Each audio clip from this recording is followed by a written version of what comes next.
पण शेवटी सगळ्यांना माहिती आहे आएगा तो मोदीही, त्यामुळे मोदीजीच परत येतात. आताही वेगवेगळ्या प्रकारच्या थिअरी विरोधी पक्षाच्या वतीनं मांडल्या जात आहे. ते मांडणंही त्यांच्याकरता गरजेचं आहे, कारण त्यांच्या मतदारांमध्ये उत्साह दिसत नाही, त्यांच्या केडरमध्ये उत्साह दिसत नाही. त्यामुळे कुठेतरी आपण जिंकतोय अशा प्रकारच्या काही थिअरीज जर मांडल्या, काही अफवा जर सोडल्या तर कदाचित आपला कार्यकर्ता कामी लागेल, अशा प्रकारची त्यांना त्या ठिकाणी एक बाब वाटते. पण मी तुम्हाला सांगतो 2 टप्पे झाले आहेत आणि काल जसं मोदीजींनी सांगितलं की 2 टप्प्यामध्ये दोन्ही टप्पे 2-0 आम्ही जिंकतो आहोत. महाराष्ट्रातली ती स्थिती आहे. दोन्ही टप्प्यांमध्ये महायुतीला प्रचंड मतदान मिळालेलं आहे आणि एक चांगला विजय आमचा होणार आहे.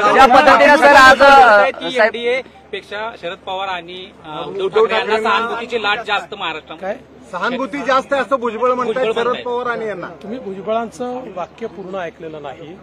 अलीकडच्या काळामध्ये अर्धवट वाक्य काढायचं आणि त्याच्यावर दिवसभर मीडिया चालवायचा, अशा प्रकारची पद्धत आहे. एकदा त्यांचं सगळं वक्तव्य ऐकलं की तुम्ही अशा प्रकारचा प्रश्न विचारणार नाही. अकलूजला मोहितेंच्या तिथं सभा घेणार आहात, काय आव्हान असणार आहे? काय प्रवेश होणार आहेत का? धवलदादा असतील, अभिजित पाटील असतील, यांचे प्रवेश होणार आहेत? मला वाटतं आज कोणाचाही प्रवेश त्या ठिकाणी नाही आहे. आज आमची सभा आहे आणि ज्याप्रमाणे म्हाड्याला सभा आहे, ज्याप्रमाणे सांगोल्याला सभा आहे, त्याचप्रमाणे अकलूजला सभा आहे.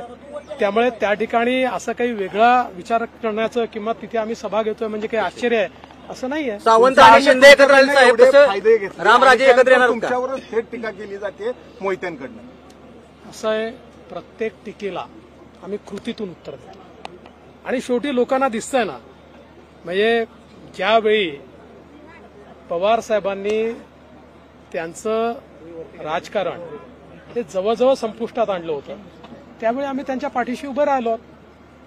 त्यामुळे मला असं वाटतं की, आणि माझंही मत आहे, मी तुम्हाला स्पष्ट सांगतो की त्यांच्याही घरात सगळ्यांना हे पटलं अशी परिस्थिती नाही आहे. पण ठीक आहे, मी त्याच्यावर काही बोलणार नाही, मला त्याच्यावर बोलायचं नाही. त्यांच्या पाठीशी आम्ही उभं राहिलो. आता त्यांना काय करायचं आहे हा निर्णय त्यांना घ्यायचा. साहेब, ज्या पद्धतीनं टाटांनी जर नाही ऐकलं तर मोदी शहांचा फोन जर केला तर ते सरळ होतील असं अजितदादांनी एक वक्तव्य केलंय. काय कसं मला कशाच्या संदर्भात केलं मला माहिती नाही. त्यामुळे आम्ही देशमुख म्हणाले की विलासरावजी असते तर काँग्रेसची अशी वासाहत झाली नसती. कशा प्रकारे बघताय? विलासराव मोठे नेते होतेच आणि निश्चितपणे महाराष्ट्रामध्ये एक त्यांचा दबदबा देखील होता. मात्र एक गोष्ट ही देखील आपण सगळ्यांनी मान्य केली पाहिजे की आज लोकांना मोदीजी हवे आहेत, लोक मोदीजींच्या पाठीशी आहेत. त्यामुळे अमित देशमुख जे म्हणतात ते काँग्रेसपुरतं खरं असू शकतं, मला त्याच्याबद्दल बोलायचं नाही. पंढरपूरमध्ये आज मनसेची सभा होते, राज ठाकरे साहेबांची सभा सोलापूर माड्यासाठी होणार आहे. तर राज ठाकरे साहेबांची सभा कुठे कुठे होणार हे लवकरच आम्ही घोषित करू. साहेब, ज्या पद्धतीने माजी IPS अधिकारी संजय पांडे हे देखील अपक्ष निवडणूक लढवण्याचे संकेत मिळत आहेत. कुठे लढवत आहेत? चांगला आनंद आहे, लढवूया. ज्या पद्धतीनं साहेब शिंदे सावंत जे राजकीय कुटुंब असलेलं परिवार आपण आज एकत्रित आणलंय मोदींचं विजन घेऊन, त्या पद्धतीनं निंबाळकर घराणं देखील येत्या काळात एकत्रित दिसणार का? मोदी है तो मुमकिन है. बाकी आमचा प्रयत्न हा सगळ्यांना एकत्रित आणायचाच असतो. विभाजन करणारे आम्ही नाही आहोत. आता काय काय होतं हे पुढे पाहत राहा.